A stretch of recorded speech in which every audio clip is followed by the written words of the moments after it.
Kayu tidak pernah berhenti untuk memenuhi kebutuhan manusia. Untuk bahan baku kertas, pensil, sumpit, kayu lapis, triplek, mebel, dan berbagai macam kebutuhan lainnya. Kebutuhan yang terus meningkat itu bertolak belakang dengan kebijakan lingkungan yang dikeluarkan oleh PBB, dunia, dan juga pemerintah. Pohon merupakan paru-paru dunia yang berfungsi sebagai pencegah global warming yang memanaskan suhu bumi sehingga es di kutub bisa mencair dan laut bisa menghilangkan daratan bumi, mencegah banjir, tanah longsor, menghasilkan oksigen dan juga menyerap CO2. Oleh karena itu, PBB dan pemerintah saat ini melarang penggunaan kayu yang berasal dari hutan alam. Pak Presiden sudah mencanangkan pada 3 tahun yang lalu bahwa Indonesia akan menurunkan emisinya oleh kemampuan kita sendiri sekurang-kurangnya 26% pada tahun 2020. Bahkan bisa 41% kalau dengan dukungan dunia internasional. Yang pertama, melalui Kementerian Kehutanan, tadi itu program kita stop penebangan. Izin-izin baru tebang pohon, stop dulu ini. Kedua, lahan gambut berapapun dalamnya, stop. Tidak boleh lagi kita konversi. Tidak boleh lagi kita alih fungsikan. Karena gambut ini akan memberikan emisi yang tinggi. Yang kedua, melakukan penanaman, ya, mitigasi dan adaptasi, penanaman besar-besaran. Alhamdulillah sekarang publik kita, stakeholder yang lain, budaya menanam sudah mendapat sambutan luar biasa. Yang berikutnya, kita mengembangkan industri kayu tetap harus dikembangkan karena butuh kita. Tetapi industri kayu yang berbasis hutan tanaman. Jadi kalau dulu menebang dulu, untuk industri sekarang tidak. Industri harus menanam dahulu. Dalam hukum ekonomi, jika kebutuhan meningkat sedangkan supply semakin sulit dan berkurang, maka menyebabkan harga kayu semakin tinggi.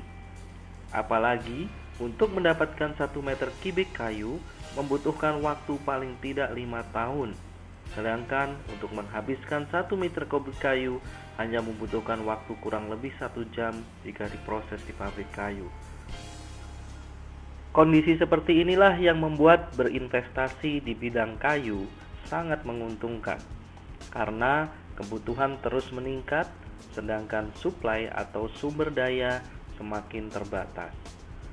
Jika Anda ingin berinvestasi di kayu, maka dengan kurang lebih investasi 16 juta, Anda sudah bisa memiliki kurang lebih 100 pohon, di mana potensi panen keuntungan hasil investasi menanam pohon Anda bisa dapatkan kurang lebih dalam waktu 5 tahun. Jika asumsi harga rendah, Anda bisa mendapatkan 62.400.000 ketika panen. Jika asumsi harga sedang, Anda bisa mendapatkan hingga 83.200.000 ketika panen. Jika Anda mendapatkan harga tinggi, asumsi harga tinggi Anda bisa mendapatkan 104.200.000. Ini semua adalah sebuah asumsi di mana melihat harga jual pada saat sekarang. Sedangkan hasil yang Anda peroleh akan ditentukan harga pasar pada saat panen nantinya. Ilustrasi ini bersifat prediksi dengan melihat kondisi harga saat ini. Potensi yang sangat menarik di bidang investasi kayu memang sangat menggiurkan. Tetapi kita perlu tahu bahwa dalam berinvestasi di kayu ada beberapa tantangan dan resiko yang harus kita pelajari. Berikut adalah tantangan dan resiko yang harus kita pelajari dalam berinvestasi menanam pohon. Mencari lahan yang aman secara legalitas dan lingkungan tidak mudah. Pencarian lahan yang cocok untuk menanam pohon jabon membutuhkan keahlian khusus. Proses penanaman memiliki teknik khusus. Maintenance pohon sampai panen membutuhkan kesabaran dan juga keahlian. Manajemen sosial masyarakat setempat membutuhkan perhatian yang khusus. Jabon merupakan pohon dengan pertumbuhan tercepat. Diameternya bisa tumbuh rata-rata 10 cm per tahun dan dalam waktu 5 tahun bisa mencapai ketinggian 25 meter dengan volume kayu hampir mencapai 1 meter kubik per pohonnya. Jabon dapat mudah tumbuh pada lahan terbuka, tanah liat, tanah lempung, pot solid coklat, dan tanah berbatu, tepat untuk penghijauan lahan kritis. tidak membutuhkan perawatan yang istimewa, tahan terhadap hama dan juga penyakit. Fungsinya pun sangat banyak sekali untuk industri kayu lapis, mebel, pulp, mainan anak, korek api, sumpit, alas sepatu, papan, dan triplek. Dan banyak sekali artikel yang telah membahas bahwa Jabon sangat menguntungkan jika kita berinvestasi di kayu.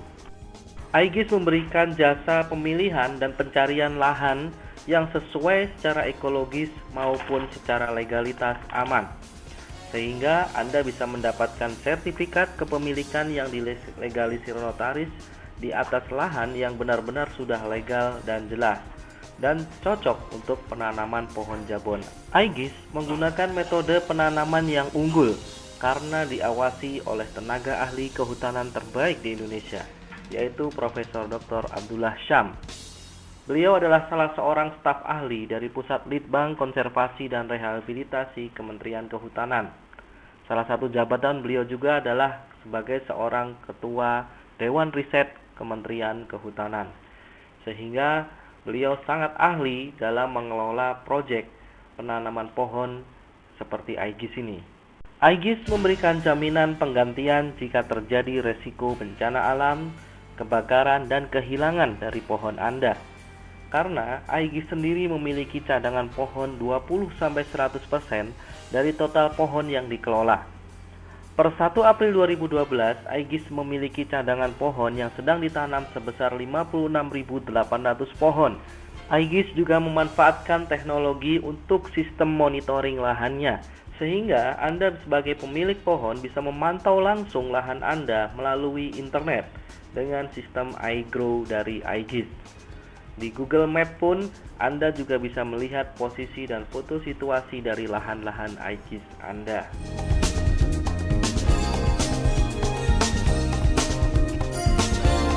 Aegis merupakan program dari PT Global Media Nusantara yang memiliki legalitas yang lengkap dan track record yang baik.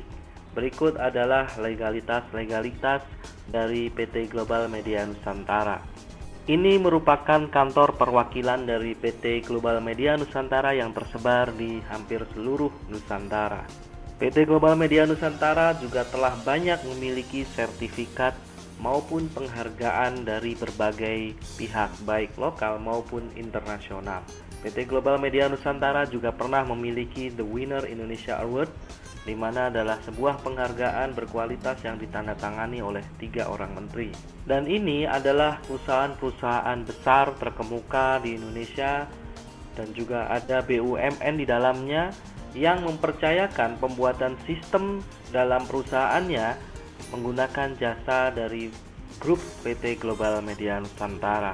Aegis merupakan program yang sangat mulia karena memiliki banyak sekali manfaat di luar nilai ekonominya sendiri, yaitu mengurangi dampak global warming, menghasilkan oksigen, menyerap CO2, menyelamatkan lahan kritis, memberdayakan masyarakat, mencegah banjir dan juga erosi. Di samping itu, program Aegis juga mendapatkan pahala dari Tuhan. Berdasarkan beberapa dalil berikut bahwa menanam pohon maupun merencanakan masa depan adalah sesuatu sunnah dari Nabi, sehingga ketika kita menjalankan program ini, kita juga mendapatkan pahala.